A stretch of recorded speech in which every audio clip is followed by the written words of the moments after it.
It was a warm Sunday morning in the heart of Birmingham, Alabama. The sun bathed the red brick facade of St. Mark's Community Church in golden light as hymns echoed from inside.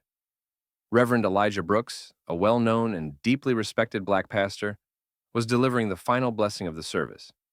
His words were as steady as his presence, calm, measured, with the depth of someone who had carried generations through storms of injustice and still believed in hope. As the congregation spilled onto the front lawn, children in pressed clothes chased one another between folding chairs. Volunteers loaded boxes of canned goods and fresh produce into a van for the neighborhood's weekly outreach program. Reverend Elijah, wearing his usual charcoal gray suit and a simple clerical collar, personally handed a blanket to an elderly woman and checked on a pregnant mother who had been quietly struggling. That's when the sirens came. Two police cruisers pulled up hard against the curb. Doors slammed open. Officers in dark uniforms moved briskly through the crowd. The joyous chatter dissolved into murmurs of confusion, then fear. "Excuse me, officers, can I help?" Elijah began, stepping forward. Before he could finish, an officer grabbed his wrist and twisted it behind his back. "Turn around, now!" one of them barked. "Wait, that's our pastor!" someone shouted. "What are you doing?" A woman started filming on her phone. Others pleaded, "This must be a mistake." Elijah didn't resist. His eyes were wide, not with fear, but with disbelief. "I haven't done anything wrong," he said calmly, even as cold steel cuffs snapped around his wrists. "You fit the description of a suspect in a robbery," the lead officer stated without looking him in the eye. "You'll be processed at the station." "What robbery?" "I've been here all morning," Elijah replied, trying to maintain composure as confusion surged through the crowd. "Ask anyone. I just finished preaching. There's video, a live stream." But the officers weren't listening. From his patrol car, Police Chief Raymond Cole watched through the window, nodding once as the radio confirmed the pickup. He didn't know Reverend Brooks, didn't care to ask questions. He simply saw a name, a vague match, and moved. The congregation looked on, stunned as their pastor, a man who had baptized their children, counseled through funerals, spoken at city council meetings, was placed in the back of a cruiser like a criminal. The church fell silent. Reverend Elijah sat behind the glass divider, hands still cuffed, watching the neighborhood pass by with a quiet that cut deeper than any noise. He didn't yell, he didn't protest, but he made a decision right then. This would not be forgotten. Not for himself, not for the people watching, not for the system that once again proved it didn't care to ask a black man who he was, only what they assumed him to be. The holding cell was cold and fluorescent. Reverend Elijah Brooks sat alone on a steel bench, still in his Sunday suit, now wrinkled and stained from the dirty cruiser seat. His clerical collar was askew. His shoes, polished that morning before church, were now scuffed. The only sound in the room was the soft hum of flickering lights above him, and the low murmur of distant voices behind a closed steel door. No one had spoken to him since he arrived. He wasn't booked. He wasn't read his rights. He wasn't even fingerprinted. Instead, an officer had taken his name, barely making eye contact, and told him to sit tight while they sorted things out. That was 5 hours ago. Elijah had asked to make a call. The officer shrugged. "Now, later." His phone, wallet, and keys were locked up as evidence. Evidence of what? No one could say. Because they didn't care who he was. They saw what they wanted to see. A black man alone in the wrong place at the wrong time. In their eyes, that was enough. Outside the cell, news was spreading. His assistant pastor, Camille, had called the city desk of the local newspaper the moment he didn't return her messages. When she saw the arrest video circulating on social media, uploaded by a teen member of the church youth choir, her hands began to shake. The caption read, "They arrested our pastor. For what?" Elijah Brooks, St. Mark's Church, Dersh, justice. The video went viral within hours. People were angry, not just the congregation, but the wider community. Elijah Brooks wasn't just a pastor. He was the pastor, a civil rights speaker, a community liaison for youth outreach, a keynote at city events, a bridge builder, and he was sitting in jail for no reason. At City Hall, the mayor's chief of staff saw the footage and immediately called the precinct. "What's going on with Elijah Brooks?" "We had a match on a suspect description," came the flat response. Still verifying. Description? That man was preaching an hour before the arrest. We have video. Well, the chief authorized it. You'd have to speak with him. And Chief Raymond Cole? He wasn't taking calls. Back in the cell, Elijah leaned forward, hands clasped in silent prayer. He wasn't angry. Not in the way they wanted him to be. He wasn't going to yell or beg. He simply sat, waited, and prayed. For his family, his church, and for a world where dignity didn't depend on skin color or credentials. But as he looked down at the handcuffs still digging faint red lines into his wrists, something inside him hardened. This wasn't just about him anymore. It was about how easily any black man, even a pastor, could be thrown behind bars without reason, without apology, without a name. And something told him this wasn't over. Not by a long shot. At 6:42 a.m. on Monday morning, the Birmingham Police Department quietly updated its internal report.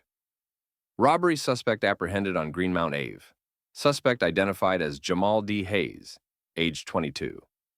He didn't look anything like Reverend Elijah Brooks. Different build, different face, different clothes. Hayes had been caught on security footage during the crime. Grainy, yes, but clear enough to see he wore a hooded sweatshirt and jeans, not a tailored suit and clerical collar. The timeline made it impossible for Elijah to have been involved. Hayes had been committing the robbery during Elijah's sermon, a sermon live-streamed and time-stamped online. It wasn't a matter of confusion anymore. It was a mistake. But no apology came, no press release, no statement of retraction. Instead, at 7:15 a.m., a junior officer unlocked the cell and opened the door. "You're free to go," he muttered. Elijah stood slowly, his back sore from the hard bench. "I'd like a written explanation, something official." The officer blinked. "You'll have to talk to the front desk." At the front desk, no one met his eyes. They returned his belongings in a brown envelope, wallet, watch, phone. The screen was lit up with hundreds of unread messages, missed calls from Camille, church elders, and even numbers he didn't recognize. The only thing they gave him was a folded paper titled Release Notice. No apology, no name, no contact. Just a timestamp and a blank field labeled Reason for Release. He walked out of the station still in yesterday's clothes, past a line of reporters who had caught wind of his release. "Reverend Brooks, do you plan to sue? Is it true you were never charged? Do you think this was racial profiling?" Elijah paused on the sidewalk, sunlight washing over his face. He looked at the cameras, then calmly said, "I am not the first, and I won't be the last. But I promise you this, I won't stay silent." And then he walked away, leaving the reporters shouting questions behind him. Meanwhile, inside the police department, Chief Cole watched the media coverage from his office with tight lips. One of his captains stood at the door. "You want to issue something, sir? Statement? Correction?" Cole shook his head. "It was an unfortunate error. Let it go. It'll pass." But it didn't. Because within the hour, Mayor Ruth Larkin was on the phone. "Now, Raymond," she said coldly, "you just unlawfully detained the man I'm about to announce as the chair of the city's new Ethics Oversight Board." The silence on the other end was louder than anything Elijah had heard in that cell. Chief Raymond Cole hadn't moved from his chair in nearly 20 minutes. The mayor's words echoed in his mind like a thunderclap he hadn't seen coming. "The man you threw in a cell without charges is now the head of the city's ethics board." He rubbed his temples, staring blankly at the news clip playing on a muted TV across the room. There was Reverend Elijah Brooks, walking out of the precinct with reporters swarming around him. No shouting, no fanfare, just quiet dignity. The same kind of dignity Cole had crushed when he gave the order to arrest him. And now, the entire city would know. At City Hall, Mayor Ruth Larkin was already making moves. She stood in her office overlooking downtown Birmingham, surrounded by staff as she reviewed the final press release. The Ethics Oversight Board was her cornerstone initiative, a public promise for transparency and accountability. Elijah had been her first and only choice to lead it, but she hadn't expected the unveiling of his appointment to coincide with a public relations disaster. One so racially charged, it made national headlines overnight. Still, she saw opportunity in the chaos. "Elijah," she said during their private meeting that afternoon, "we can delay the appointment if you'd prefer. Let the attention settle." Elijah sat across from her, hands folded, his presence calm as ever. "No, he said simply. Nah, this is exactly when it should happen. He didn't want revenge. He didn't want to humiliate the department or the chief, not publicly. What he wanted was justice with integrity. They need to see, he continued, that the system doesn't just make mistakes, it makes patterns. And patterns must be corrected, not hidden. Mayor Larkin nodded. Then, we make it official tomorrow. Full press, full city council. And I want you to speak. I will, Elijah replied. Not just for me. For everyone they didn't listen to because they didn't wear a collar or speak calmly or know the mayor personally. The next morning, the mayor's press secretary sent out the media blast. City appoints Reverend Elijah Brooks as chair of newly formed Ethics Oversight Board, following wrongful arrest. Press conference scheduled 10 a.m. By mid-morning, the rotunda at City Hall was packed. Cameras lined the perimeter, reporters jostled for space. City council members sat stiffly in front-row seats, and just off to the side, Chief Raymond Cole stood watching from the shadows, his jaw clenched tight. He had not been invited to speak. He had not been invited to sit. But he came anyway, partly out of duty, partly out of fear. Then Elijah stepped up to the podium. The crowd hushed. He took a breath and began, I stand before you not as a victim, but as a witness to what happens when power goes unchecked, when assumptions are left unchallenged, and when dignity is dismissed by a badge and a cold set of cuffs. He scanned the room, letting his gaze pause ever so briefly on Chief Cole. I was mistaken for a criminal. I was stripped of my voice. But what happened to me is a reflection, not an exception. His voice never rose, but it carried. And that's why this board matters. Not to punish, not to shame, but to hold our city accountable, to reflect not just the law, but justice, the kind that listens before it leaps. A standing ovation followed. The cameras flashed. The city had a new face of ethics, and his calm strength was more powerful than any outburst. Chief Cole turned and left the room before the applause ended. He'd made a mistake, and now that mistake had a seat at the table, one that could no longer be ignored. The morning after the press conference, Chief Raymond Cole sat in his office, staring at the front page of the Birmingham Gazette. The headline read, Wrongfully Arrested Pastor to Lead City Ethics Board. Underneath, a photo showed Elijah Brooks standing behind a podium. Mid-speech, the mayor beside him, and a full house applauding. Cole could still hear the words echoing in his head. I was mistaken for a criminal. But this isn't just about me. His phone buzzed. It was the mayor's office. Again. He ignored it. Across town, Elijah was back at his church. His morning began with silence and prayer. He didn't crave the spotlight, but he knew it was necessary. There was work to do, not just in healing from what had been done to him, but in ensuring it didn't happen to someone else, not under his watch. Later that afternoon, a private meeting was scheduled between Elijah and Chief Cole at City Hall. At the mayor's insistence, they were to meet face to face. The room was quiet when Elijah entered. Cole stood hesitating slightly before offering a handshake. Elijah accepted it, briefly. Reverend, Cole began stiffly. Let me start by saying, what happened was not our department's standard procedure. Elijah raised an eyebrow.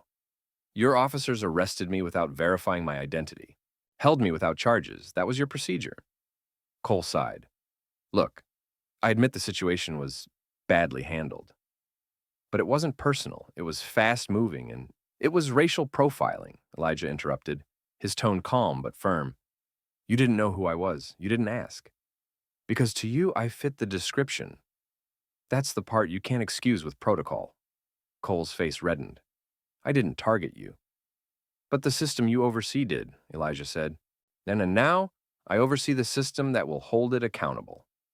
Silence fell between them. Elijah leaned forward. I'm not here to shame you, but I am here to change the way this city polices its citizens, starting with real oversight, civilian-led, transparent, and enforceable. Cole bristled. You're talking about dismantling years of structure. I'm talking about rebuilding trust, Elijah replied, because without it, you don't have a department. You have fear in a uniform. The chief sat back, quiet. For once, he had nothing to say. Elijah stood. This isn't about you and me. It's about every person who was never given the benefit of the doubt. I won't let your silence speak louder than their truth. He walked out of the room, not with bitterness, but with purpose. Later that week, the first reforms were drafted under Elijah's leadership. A public database of complaints, mandatory bias training, body camera access reforms, and most importantly, a civilian oversight committee with the power to investigate and recommend discipline.